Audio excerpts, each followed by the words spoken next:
We are myth-busting some of those STI facts you think you know. This is going to be one of our videos for Sexual Health Week, Woo! which is happening this month. First of all, we want to do a bit of a news flash about strains of STIs which you need to know about. Oh yeah. That is sake. super gonorrhea. Super gonorrhea sucks. And I think there's super chlamydia as well now.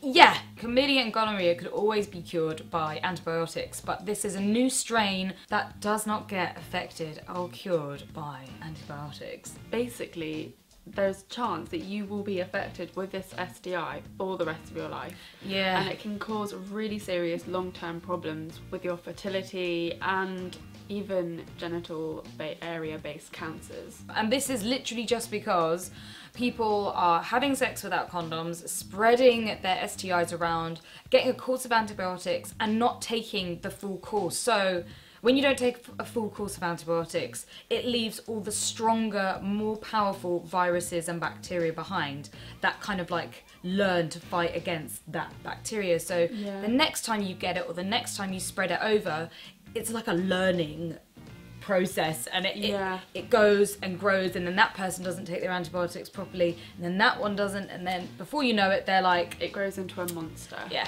Basically. It doesn't get touched by antibiotics. Like that's why I mean, I'm guilty of it as well. When I've had tonsillitis, I've not finished my antibiotics. And I know it's really bad, but someone didn't explain it to me why I needed to. I thought it was just like, oh, they recommend doing that because, you know, they don't know what else to... No, it's because... You have to. Yeah, you have to. It leaves the worst ones behind, so they get even stronger, and yeah, it's not good, guys. Not good. And we wanted to mention this because these sort of things are rising in our population. Yeah, you sexy motherfuckers are having loads of unprotected sex and not taking your antibiotics properly, so need to talk to you about it. Not to scare you, because it's still quite hard to get a virus like this, but it can happen and you need to be aware of it. Just use condoms, basically, if you're having sex, or both make sure you've been to their sexual health clinic and got your test beforehand. You both know each other are clean. We like clean genitals, we do. Anyway, let's get on to this debunking our STI myths. So Florence, can you get an STI from sitting on the toilet seat? It would be extremely hard to get an STI from the toilet. Like we're talking like 1 in a million, billion, trillion chance. Yeah.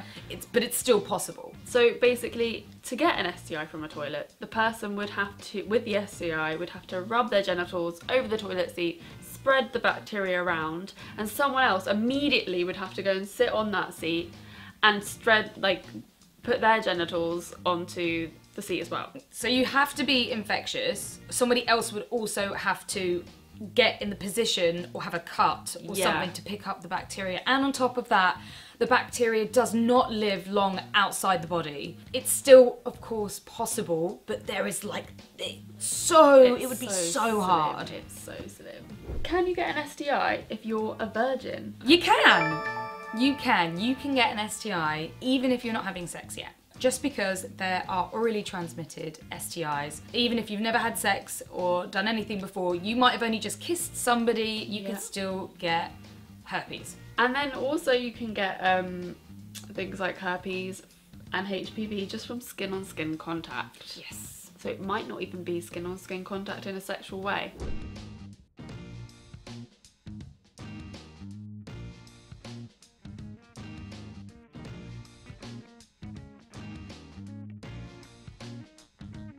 Florence, isn't it only sluts that get STIs? Well, Reed, no.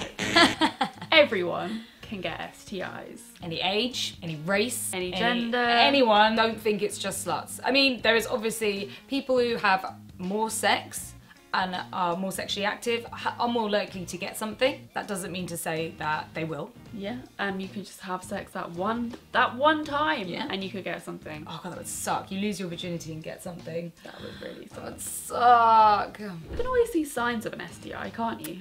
Oh my god, no. Loads of STIs don't obviously have signs. They always say, before you go down on someone or you have sex on someone, If you have sex on someone. Then, you know, you do it with the lights on, you check out their genital area first. Like, that doesn't always make a difference, because definitely gonorrhea and chlamydia are pretty much invisible unless they've left it too long and they get discharge. Yeah, but most of the time there are so many STIs that are undetectable. It's the same with like HIV.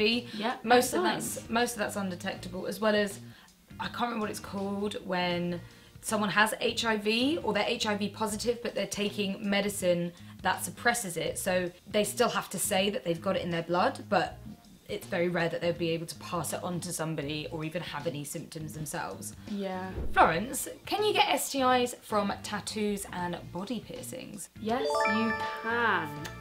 If the equipment that they use has not been sterilised and they've previously used it on someone else that has an STI like HIV, then they could potentially pass on the STI to you. Yes, that's why you've got to make sure you go to a reputable tattooist. Don't go to one of those weird little like tattoo stalls in a country in Bali somewhere. Like, don't do it. Because you can't guarantee that they've sterilised it correctly. You can get HIV from a mosquito bite, can't you? No, Florence, you cannot get HIV or any STIs from a mosquito bite. Even in areas where there are loads of mosquito bites, you're thinking of malaria.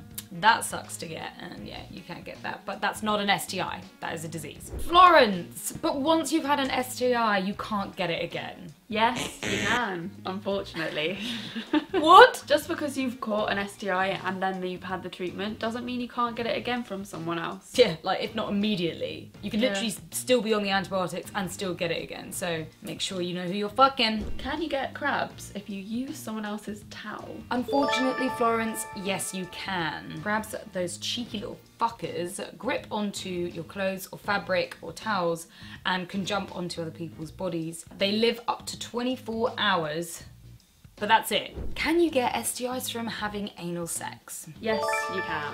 Any place where you're mixing bodily fluids, you can get an STI.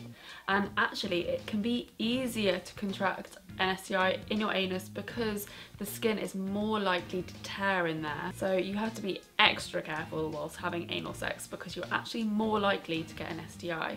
So use a condom as well. Even if you can't get pregnant up there, use a condom to protect yourself from STIs. Or go get tested and then you can fuck without the condom. Can you catch an STI if you share someone's sex toys? Yes, you can, Florence. Bacteria can definitely live on sex toys. That's why often or not in porn, you see them using a condom over the sex toy. If you sterilise your sex toys properly or use a condom, then you should be absolutely fine. The bacteria will die and it is unlikely to pass them. Florence, I don't have any more condoms and I really want to fuck her again. Can I use a condom more than once? No, that's gross. Just really, that's gross. And that won't work, unfortunately. You can't use condoms more than once. They are a one-use thing. They're way more likely to break if you use it again, and just damn right filthy. That is nasty. It's great using baby oil, coconut oil, and Vaseline as lube. Can I use it with a condom? Oh, they are good lubes, but no way, Jose, you cannot use that with a condom. Oils break down latex. You can get water-based lubricants, which will work with condoms, and that's absolutely fine and safe, but you cannot use it with a condom because they are so likely to break. Yeah, don't do it. So, ladies and gentlemen, I hope we've debunked a few, dick-bunked a few myths for you, because I always thought about it at school when you hear that. Definitely. It's like, you just hear it from a friend and then you tell another friend and they tell their friend and suddenly everyone thinks that you get STIs from a toilet seat. That's true. I actually always was worried about that. You know, when you're sitting there hovering trying to have a poo and you're like, my legs are gonna give out. But I can't get the STI. So if you have any of your own myths, put them in the comment section below, or tell us the time when your friends told you that weird fact about STIs and you believed it. Like our video if you've enjoyed this. Subscribe to our channel because we love subscribers, and we will see you next week. Bye! Bye!